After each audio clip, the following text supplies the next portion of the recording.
I've got a very good news for you today. Very এই শব্দটা এটা কিন্তু হচ্ছে আমরা অনেক বেশি ব্যবহার করি, তাই না? বিশেষ করে আমি তো অনেক ব্যবহার করি, বাংলায় বলি আর ইংলিশে বলি, ক্লাস নেই আর নর্মাল লাইফে আমার অলমোস্ট সব শব্দের শুরুতে হচ্ছে ভেরি শব্দটা থাকে। যেমন আমি বলি I am very happy today, I am very sad today, I am very tired today. So এই ভেরি শব্দটা আমরা অনেক বেশি বলি, তবে এখানে একটু আমি ধরিয়ে দিই, ভেরি শব্দটা উচ্চারণ কিন্তু অনেকে ঠিকভাবে করতে পারে না, প্রোনাউন্সিয়েশন। আপনি ইংলিশ স্পিকিংয়ের ক্ষেত্রে কিন্তু প্রোনাউন্সিয়েশন অনেক বড় একটা ইস্যু। সো ভেরি বলবেন না, বলবেন ভেরি, মানে ভেরি। এখানে ভয়ের উচ্চারণ আসবে না, উচ্চারণটা আরেকটু আপনাকে চাপিয়ে করতে হবে, ভেরি। আচ্ছা, সো এবার আমি আসি, এই যে ভ্যারি শব্দটা আমি অনেক বেশি ব্যবহার করি, সেটার আসলে প্রতিকার কি? সেই তো সমস্যা আছে, তার প্রতিকারও আছে, সেটার প্রতিকারও আমি নিজে বের করেছি। আমি খেয়াল করার চেষ্টা করেছি যে কোন শব্দগুলোর শুরুতে আমরা ভেরি শব্দটা সবাই বেশি বসাই, এবং এমন কিছু শব্দ আমি পেয়েছি, এবং শেষে আমি very happy, very sad, very tired এগুলো বলার পরিবর্তে কী সিনোনিম ব্যবহার করতে পারি সেটারও একটা লিস্ট তৈরি করেছি। সো এই যে আমি শুরুতে বললাম I have a very good news for you today. Good নিউজটা হচ্ছে আপনারা যদি আজকে এই টিউটোরিয়ালটা একটু দেখে ফেলেন, তাহলে কিন্তু আপনাদের ইংলিশ এবং বাংলা দুই জায়গাতেই কিন্তু ভেরি শব্দটার ব্যবহার অনেক কমে যাবে, and you will be a smart speaker in no time.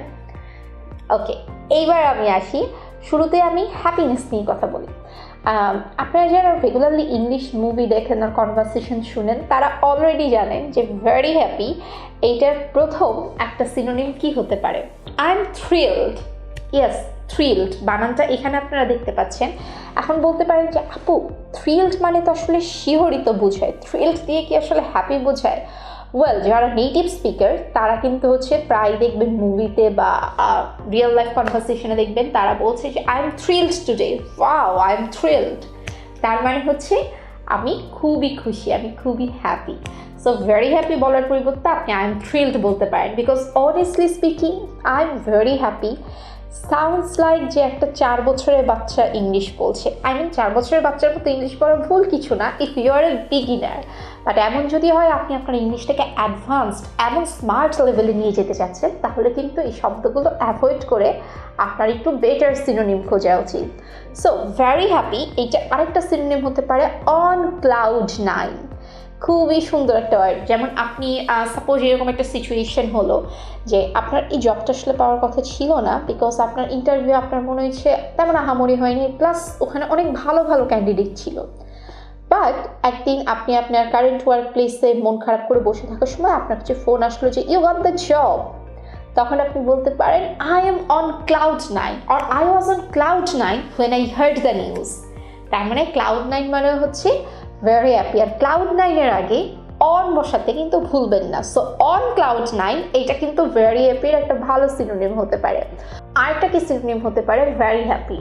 আপনি বলতে পারেন যে I am delighted.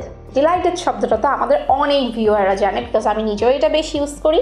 So suppose আপনি কোনো কিছুতে হঠাৎ করে খুশি হয়ে গিয়েছেন, I am delighted to hear that you got the job, I am delighted to hear that you are getting married. So delighted খুব সুন্দর একটা ওয়ার্ড, এবং তার মানে হচ্ছে আমরা যেহেতু 3টা অস্ত্র এখন পেয়ে গিয়েছি, আমাদের আর ভেরি হ্যাপি শব্দটা ইউজ করতে হবে না। এবার একটু আসি যে মন খারাপের সময় কি আসলে এত সিনোনিম বেছে বেছে ইউজ করা যায়? মানে সাপোজ কোনো কারণে আজকে আপনার মুডটা অফ, যেমন আজকে সকাল থেকে আমার মুডটা অফ ছিল। সো এখন আমি কি বলবো যে আই এম ভেরি স্যাড? না, ভেরি স্যাড না বলে আসলে ডিপেন্ড করছে যে কী কারণে আমি স্যাড। এমন যদি হয় খুব বড়সড় একটা বাজে খবর বা খুব বড়সড় একটা কষ্টের খবর আমি পেয়েছি, সেক্ষেত্রে আমি বলতে পারি I am devastated, I am devastated today. তার মানে আই এম ভেরি স্যাড বলার পরিবর্তে আমি বললাম যে আই এম ডেভাস্টেটেড টুডে। আর এমন যদি হয় যে হচ্ছে আপনি ইমোশনালি হঠাৎ করে কোনো খবর পেয়েছেন এবং আপনার মন খারাপ লাগছে, সো তখন আপনি বলতে পারেন যে I M heart broken, I am heart broken at this news, I am heart broken that E cheated on me. যারা প্রেম করেন তাদের কাছে তো চিটিং একটা দুঃস্বপ্নের মতো। So you can say this যে আই এম ভেরি স্যাড বলার পরিবর্তে আই এম হার্ট ব্রোকেন বলে কিন্তু আপনার মন খারাপের সময়ও আপনি আপনার স্মার্টনেস ঠিকই ধরে রাখলেন। Although I was just joking, মন খারাপ হলে আসলে এখানে স্মার্টলি বলার কিছু নেই, বিকজ আমাদের মন খারাপের সময় আসলে আমাদের ট্রু সেলফ, আমরা আসলে যেটা সেটাই বের হয়ে আসে। এবার আমরা এখান থেকে চলে আসি টায়ার্ডনেসে। যারা আমরা মোটামুটি জব হোল্ডার বা যারা হচ্ছে 3-4টা জব জাগল করছে, বিশেষ করে আমার মতো, তারা কিন্তু আমরা প্রায় দিন শেষে বলি রাত 12টার পরে যে আর চলতে পারতেছি না, খুব টায়ার্ড আজকে, খুব টায়ার্ড। ইংলিশ কি ভেরি টায়ার্ড। ভেরি টায়ার্ডের পরিবর্তে কিন্তু আপনি বলতে পারেন I am exhausted tonight, I can't do it anymore.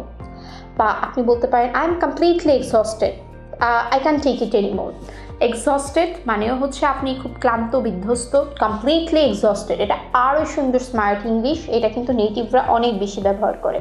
So আমরা কিন্তু ভেরি টায়ার্ডের বদলে এক্সস্টেড, কমপ্লিটলি এক্সস্টেড এগুলো ব্যবহার করতে পারি। এইবার আসি, কারো প্রশংসা করতে চাচ্ছেন, বিশেষ করে আপনার সেই ক্রাশ, তার প্রশংসা করতে চাচ্ছেন। সো আপনি হয়তো আপনার বন্ধুকে বলছেন ও যে কি সুন্দর, বা আপনি হয়তো সেটাকে ইংলিশে বললে বলবেন শি ইজ ভেরি বিউটিফুল। একটু স্মার্ট হন না, ক্রাশকে পটাতে বলতে একটু স্মার্ট হতে হবে। আপনি বরঞ্চ বলেন she is so charming. Very বিউটিফুলের একটা ভালো সিনোনিম হচ্ছে charming. She is so charming. বিশেষ করে নেটিভ স্পিকাররা যখন কোনো ফিমেল বা কোনো ওমেনের ড্রেসের প্রশংসা করতে চায় যে হ্যাঁ তোমাকে এই ড্রেসটাতে সুন্দর লাগছে আজকে, তখন তারা ভেরি বিউটিফুল বলে না, তখন তারা বলে you look gorgeous, you look so gorgeous today, you look so gorgeous in this dress. So আমরা হচ্ছে এই চার্মিং, গর্জিয়াস এগুলো ইউজ করতে পারি। আরেকটা কিন্তু সুন্দর সিনোনিম আছে যেটা হচ্ছে মেয়েদেরকে ভেরি বিউটিফুল বলার ক্ষেত্রে ব্যবহার করা হয়, সেটা হচ্ছে স্টানিং। এখানে আমি একটু বলি গর্জিয়াস, তারপরে চার্মিং শব্দটা আসলে পুরুষ মহিলা দুইজনের ক্ষেত্রে ব্যবহার করা যায়, বাট যখন আপনি কোনো মেল মানে কোনো ছেলের ক্ষেত্রে চার্মিং শব্দটা ইউজ করেন তখন ইউজুয়ালি বোঝায় যে তার পার্সোনালিটিটা খুব সুন্দর। বাট মেয়েদের ক্ষেত্রে যখন চার্মিং ইউজ করা হয় তখন পার্সোনালিটিটাও সুন্দর বোঝাতে পারে, তার ফিজিক্যাল বিউটি মানে সে দেখতে খুব সুন্দর সেটাও বোঝাতে পারে। গর্জিয়াস শব্দটা নর্মালি ফিমেলদের ক্ষেত্রে ইউজ করা হয়। স্টানিং এই শব্দটাও ফিমেলদের ক্ষেত্রে ইউজ করা হয় যে ইউ আর ভেরি বিউটিফুল বলার পরিবর্তে আপনি বলতে পারেন যে ইউ আর স্টানিং। স্টানিং শব্দটা আপনি হচ্ছে চাইলে কোনো ভালো পারফরমেন্স, কেউ খুব ভালো পারফর্ম করেছে, আপনি বলতে পারেন হি ডিড স্টানিং টুডে। আর যারা বেসিক স্পিকিং শিখছেন শুধুমাত্র তারা না, যারা আইএলটিএস দিবেন তারা কিন্তু এই শব্দগুলো অলমোস্ট সবগুলো আজকের লেসনে আপনারা স্পিকিংয়ে কমফোর্টেবল ইউজ করতে পারেন। রাইটিংয়ের ক্ষেত্রেও মিনিস্কিউল, টাইনি এগুলো সহজে ইউজ করতে পারবেন। সো নেক্সট টাইম আপনারা বেসিক ইংলিশ হোক বা আইএলটিএস ইংলিশ হোক আমাদের কাছ থেকে এরকম আরও কী টিউটোরিয়াল দেখতে চান কমেন্ট বক্সে জানাতে ভুলবেন না। Till then keep learning, stay happy.